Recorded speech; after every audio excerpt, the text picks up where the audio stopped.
정말 실망이야. 믿었던 한국인이 그런 짓을 했다고. 여기 CCTV에 찍힌 장면을 목격한 방송국 PD가 미간을 찌푸리며 망연자실한 표정을 짓고 있는데요. 영상 속 한국인 여성은 무인 점포에서 몰래 물건을 훔쳐 곧바로 달아납니다. 평소 한국인의 높은 시민의식에 감탄을 했었던지라 더욱 실망감이 컸다고 합니다. 하지만 그 내막을 알고 난 뒤 방송국 팀원들은 모두 눈시울을 붉힐 수밖에 없었다고 하는데요. 도대체 무슨 일이 있었던 걸까요? 오늘의 사연을 소개합니다. 안녕하세요. 저는 영국 최대 민영방송국 ITV의 다큐 제작 부서의 PD 아리아라고 합니다. 얼마 전 저희 방송국에서 공개한 CCTV 영상이 영국 시청자들에게 큰 파장을 일으키게 되었는데요. 밀키트 무인 점포에서 한 여성이 물건을 훔치는 모습이었습니다. 하루가 아니라 며칠을 연달아 이런 절도 행각을 하였는데 충격적인 사실은 이 모습이 한국에서 일어난 일이라는 것이었어요. 최근 한국에 대한 위상이 높아지고 한국의 훌륭한 문화가 영국에도 많이 자리 잡고 있는 상황에서 이런 영상은 영국의 시청자들에게 충격을 주기에 충분했습니다. 그녀는 작은 사이즈의 밀키트를 하나씩 양쪽 주머니에 넣고 서둘러 매장을 빠져나갔습니다.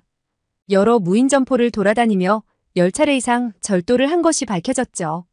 현재 한국에는 각종 무인 점포가 상당히 많이 생기고 있는 걸로 조사가 되었는데 밀키트뿐만 아니라 건어물, 달걀, 아이스크림, 문구점, 과일 매장까지 생겨났다고 합니다. 이렇게 무인 매장이 많이 생긴다는 건 우리가 익히 알고 있는 한국의 높은 시민의식이 한몫한다고 생각했었는데요. 한국은 세계 최고의 양심의 나라이고 치안이 좋은 나라라고 알려져 있습니다. 지금은 유럽에서도 한국을 따라잡기 위해 고군분투를 하고 있죠. 그런데 이 사건으로 한국의 위상이 위태로워졌네요. 믿는 도끼에 발등을 찍힌 이 실망감과 허탈함을 어찌해야 할지 역시 직접 겪어보지 않은 것은 믿으면 안 되는 것 같습니다. 뉴스나 인터넷에 나오는 내용들이 모두 사실은 아니니까요. 요즘 유튜브에 각 나라의 시민의식을 테스트해보는 실험 영상 같은 것들이 많이 나오는데 그중 단연 최고의 시민의식을 가진 나라는 한국이었죠. 하지만 대부분 한국인들이 실험한 영상이니 이번 사건으로 조작된 영상일 수도 있겠다는 생각도 들더라고요. 저는 이번 사건을 그냥 넘기고 싶지가 않았어요. 뭔가 이유가 있을 것 같다는 생각이 들었죠. 우리 다큐 제작 부서의 팀원들은 흥미로운 실험을 하나 해보기로 했습니다. 영국에 살고 있는 한국인들의 행동을 테스트해보는 실험이었죠. 한국인들은 체면을 굉장히 중요하게 생각하는 걸로 알고 있습니다. 하기 싫어도 주변의 눈치를 보며 억지로라도 정의를 실천하는 거죠. 옳다고 생각하는 기준에 부합하지 않으면 괴롭다고 했습니다. 제가 이렇게 한국인의 성향을 조금 알고 있는 이유는 예전에 각 나라별 국민성을 조사해서 다큐를 제작한 경험이 있어서죠. 그때도 여러 나라를 조사하면서 한국인의 성향이 매우 독특하다고 느꼈었는데 예의를 굉장히 중요시했고 튀는 것보다 한데 어울리며 조화를 이루는 것을 선호하였어요. 그런 국민성에 감동을 받기도 했었죠. 한국에서는 체면을 차리기 위해 올바른 행동을 하는 것이 당연하겠지만 영국은 그런 눈치를 보지 않아도 되니 더욱 정확한 국민성을 테스트해 볼 수 있는 환경인 거죠. 저는 이 사건으로 인해 한국에 대한 무너진 이미지를 다시 회복하고 싶었습니다. 정말 꾸밈없는 솔직한 모습을 확인할 수 있다는 생각에 가슴이 두근거렸어요. 영상 촬영을 위해 한국인들이 많이 거주해서 영국의 한인타운이라고 불리는 뉴몰든 지역에서 실험 카메라를 하기로 하였습니다. 장소는 뉴몰든의 지하철역으로 정했는데요. 런던에서 이쪽으로 오는 한국인 승객들이 많고 여느 나라들처럼 지하철역에는 노숙자나 구걸하는 사람을 쉽게 볼 수 있기 때문이죠. 저희는 왜소한 체형의 어린 여자 어린이 배우를 섭외했습니다. 배우에게는 동양인이 지나가면 일단 옆으로 가서 말을 걸어보라고 부탁을 해놓은 상태였어요. 지하철역에서 동양인은 어렵지 않게 볼 수 있기 때문에 얼마 되지 않아 어린 배우는 걸어가는 동양인 남자 옆으로 가서 말을 걸었습니다. 제가 엄마를 잃었어요. 너무 배가 고픈데 도와주실 수 있나요? 아이의 말을 가만히 듣던 남자는 아무 말 없이 손사래를 쳤습니다. 아이에게 옆에서 떨어지라는 식의 제스처를 취하기도 하더군요. 외모도 준수하고 말끔하게 차려입은 그 남자는 한국인인 것처럼 보였습니다. 왜냐하면 중국인은 위생관념이 부족해서 그렇게 깨끗하게 다니질 않거든요. 또 일본인도 아니라고 생각한 건 체구가 컸기 때문이죠. 일본인은 왜소하고 뭔가 특유의 새침대기 같은 얼굴 표정이 있거든요. 그 남자가 그렇게 아이에게서 떠나려고 하자 아이는 갑자기 쓰러지는 연기를 했죠. 그리고는 갑자기 흐느끼며 배가 아프다고 했습니다. 너무나 연기를 잘해서 제가 달려나갈 뻔했지 뭐예요. 그 남자는 놀라며 어쩔 줄 몰라 했습니다. 저는 그 남자가 한국인이라고 확신했었기 때문에 얼른 아이를 도와주기를 두 손 모아 기도했죠. 하지만 그 남자는 이내 당황한 표정을 지으며 자리를 벗어나려고 하는 거예요. 저희는 얼른 그 남자를 뒤쫓았습니다. 우리가 상황 설명을 하자 처음엔 머쓱해하더니 그 남자는 갑자기 돌변해서 언성을 높이며 화를 냈습니다. 그 남자가 말을 하자 우리는 놀랄 수밖에 없었어요. 외모로 보았을 때 당연히 한국인이라고 생각했었는데 중국인이었던 겁니다. 당황해서 그런지 중국어로 말하며 화를 내더라고요. 이 장면을 본 시청자들은 역시 중국인의 국민성은 바닥이라면서 혀를 끌끌 차기도 했고 중국인다운 행동이라는 반응이었습니다. 영국에서도 중국인들에 대한 이미지는 좋지 않은 게 현실입니다. 제가 방송국에 취업을 하기 전 대학에 다닐 때 여러 명의 중국인 유학생들이 있었는데 그들은 우르르 몰려다니며 성적이 우수한 학생들을 험담하는 일이 많았고 중국이 위대하다는 말을 입에 달고 살았거든요. 특히 기억에 남는 건 그들이 한푸라는 중국 전통 의상을 맞춰 입고 학교에 온 적이 있는데 한국의 한복이 한푸를 따라한 거라며 한국을 깎아내리더군요. 그들은 미국을 비롯한 서방 국가에 대한 반감도 심하지만 한국에 대한 열등감으로 가득 차 항상 한국을 비하하고 다녔었죠. 물론 우리는 그들의 말을 전혀 믿지 않았죠.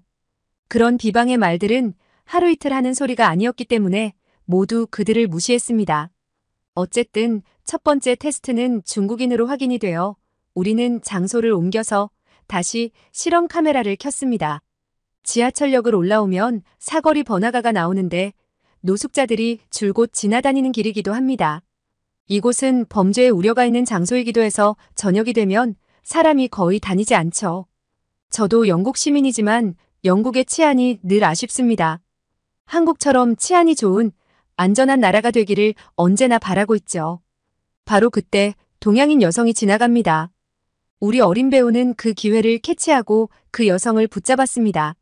아이가 뒤에서 잡아서 그 여성은 매우 놀란 눈치였죠. 엄마를 잃었어요. 너무 배가 고파요. 그 여성은 대뜸 놀랐잖아. 저리로 가. 아이 손을 뿌리치며 때리려는 행동을 취하기도 했습니다. 아이는 너무 놀라서 눈을 질끔 감았죠. 우리 역시 그 여성의 돌발 행동에 깜짝 놀라 뛰어나갔습니다. 우리는 방송이 문제가 아니고 그 여성을 붙잡아 아이를 때리려고 한 행동을 따지려고 했습니다. 그 여성은 유창하게 영어를 잘했는데 한국인 같아 보이진 않았어요. 왜냐하면 언제 씻었는지 가까이 가니 몸에서 지독한 냄새가 났거든요. 아니나 다를까 국적을 물어보니 중국인이 맞았습니다. 그 여성은 우리를 쏘아보며 그렇게 할 일이 없냐며 이런 실험은 왜 하냐는 식으로 우리를 한심하게 쳐다보더군요. 우리는 그녀의 어처구니 없는 언행과 아이에게 폭력을 행사하려는 비상식적인 행동에 분노할 수밖에 없었습니다. 안 그래도 중국인들에 대한 인식이 좋지 않은데 오늘 여러 번 중국인의 행동에 경악하다 보니 없던 전까지 다 떨어졌답니다. 중국인들에 대한 일화가 하나 더 있는데요. 저희 언니가 공항 근처 식당을 운영하는데 중국인 관광객들이 심심치 않게 온다고 하더라고요. 그들만 왔다 가면 식당 바닥이 쓰레기장이 된다는 것이에요. 음식을 흘리는 건 기본이고 사용한 휴지를 바닥에 그냥 버린다고요. 몇 번 주의를 줬지만 전혀 고쳐지지 않는다고 했어요. 그런 이야기를 들으니 중국인들이 좋게 보일 리가 있나요? 언니는 한국인 손님들에 대한 이야기도 해주었는데요. 중국인들에게 곤혹을 치른 경험이 많이 있어서 동양인 손님이 들어오면 긴장이 된다고 했는데 하루는 동양인 손님 2명이 와서 너무 얌전하게 식사를 하더라는 겁니다. 식사 후 잘 먹었다는 인사도 빼먹지 않고 하자 언니는 너무 궁금해서 국적을 물어보았대요. 아니나 다를까 한국 관광객이었던 거죠. 언니는 식사하는 모습만 봐도 중국인인지 한국인인지 구별할 수 있는 능력이 생겼다면서 저에게 우스갯소리를 했었답니다. 촬영을 하던 우리 팀은 계속해서 중국인만 나타나자 불안해지기 시작했어요. 이제 어두워질 시간이 다가오고 있었기 때문이었죠. 자리를 옮겨 더 많은 사람이 다니는 길모퉁이에 어린 배우를 웅크린 채 앉아있으라고 부탁했습니다.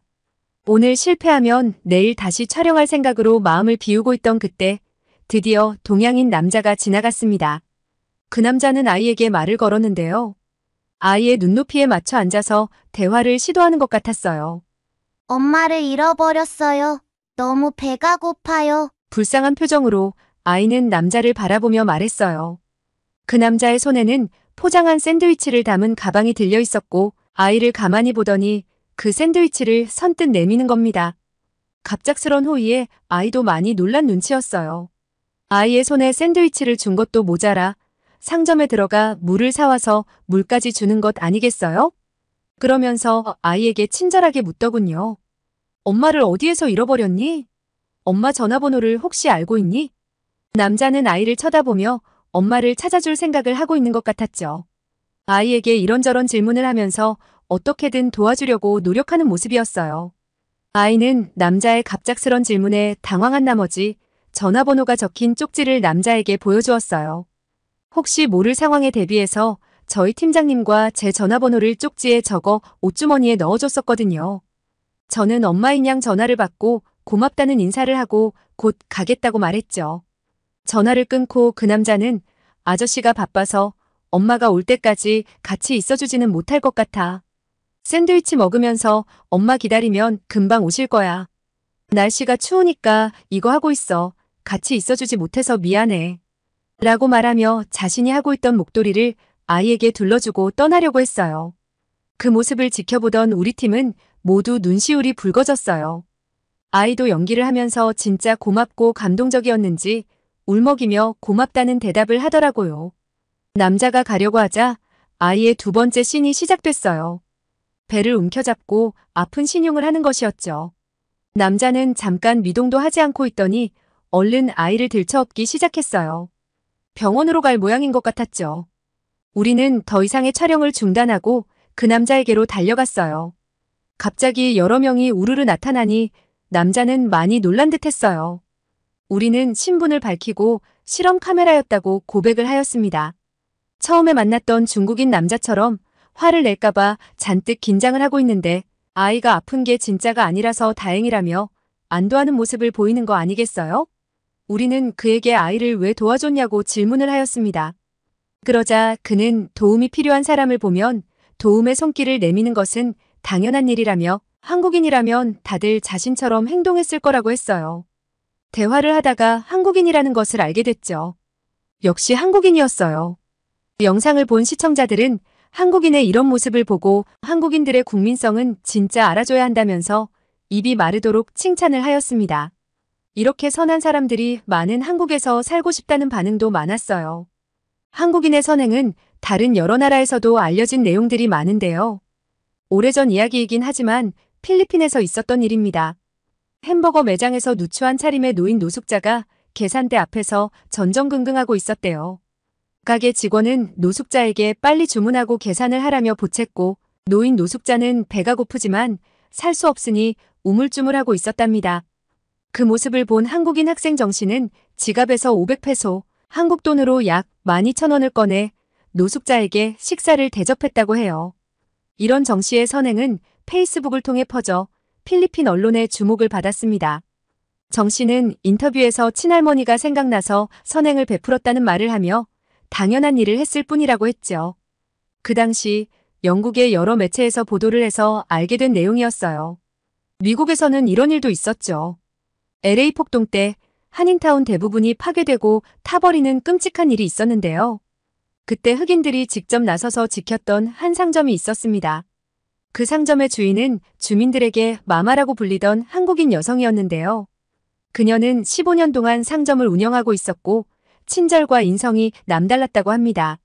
어린 아기 엄마가 기저귀와 분유 살 돈이 없어 망설이고 있자 물건들을 챙겨주며 돈은 다음에 달라는 말을 하고 보내주었다고 해요. 그 아기 엄마는 이후 약속을 지켰다고 합니다. 흑인들에게 대부분 사람들이 차별을 하였지만 그녀는 엄마 같은 미소로 맞이해 주었다고 합니다. 이런 이유로 그 끔찍한 폭동 속에서도 유일하게 피해를 입지 않아 언론에 소개가 되었죠. 그 외에도 해외 각지에서 한국인들은 무료로 노숙자들에게 식사를 제공하는가 하면 형편이 어려운 사람들에게 차비를 주거나 약을 사주는 선행을 베풀기도 하죠.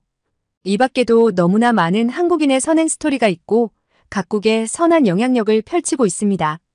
이번 실험 카메라를 통해 깊은 감동을 느끼게 되었고 제가 알고 있던 한국의 실체는 변하지 않았음을 다시 한번 깨닫는 기회가 되었습니다. 그렇다면 우리를 실망시킨 밀키트 무인점포 사건은 어떻게 된 일인지 사실 확인이 필요했습니다. 한국의 언론사들과 긴 시간의 접촉 끝에 사건의 내막을 알게 되었는데요. 물건을 훔친 여성은 약간의 지적 수준이 떨어졌고 몸이 불편한 남편과 아직 학교를 다니지 않는 어린 아들이 좁은 방 한 칸에서 지내고 있었습니다. 수입이 없으니 훔친 물건으로 가까스로 생계를 이어가고 있었던 거죠. 후속 방송이 나간 후 딱한 사정을 본 시청자들은 생필품과 각종 물품들을 개인적으로 사서 그 여성에게 보냈다고 합니다. 일면식도 없는 남인데 도움의 손길을 주저하지 않고 내미는 한국인의 모습에 또 한 번 감동하였습니다. 그들은 무지하여 그 어떤 혜택도 받지 못한 상황이었는데요. 방송에 나간 후 거주하고 있던 지역사회의 복지과에서 방문하여 받을 수 있는 혜택들을 적용할 수 있도록 해주었고 십시일반 모인 격려금도 전달했다고 합니다. 아이가 클 때까지 후원을 하겠다는 사람도 있었다고 하더라고요. 저는 제가 믿고 있던 한국인의 성품이 잘못되지 않았다는 것을 다시 확인하자 가슴이 벅차올랐습니다. 저희의 방송을 본 전 세계 시청자들은 한국인의 선행에 감동하고 차별 없는 배품을 실천하는 모습에 눈물을 흘리기도 했습니다. 이런 나라는 한국밖에 없을 거라며 하나같이 칭찬을 늘어놓았죠. 영국에서 같은 실험을 하였을 때 실패한 경험이 있는 우리로서는 한국이라는 나라가 더 대단하게 느껴질 뿐입니다. 이래서 다들 한국을 찬양하는 거군요. 오늘의 사연은 영국의 방송국 PD 아리아의 사연이었는데요. 한국인의 선행이 이렇게 세계 곳곳에서 발견된다니 한국인인 저도 가슴 벅차네요. 끝까지 들어주셔서 감사드리고 구독과 좋아요 부탁드려요. 이상 미연이의 공감 튜브였습니다.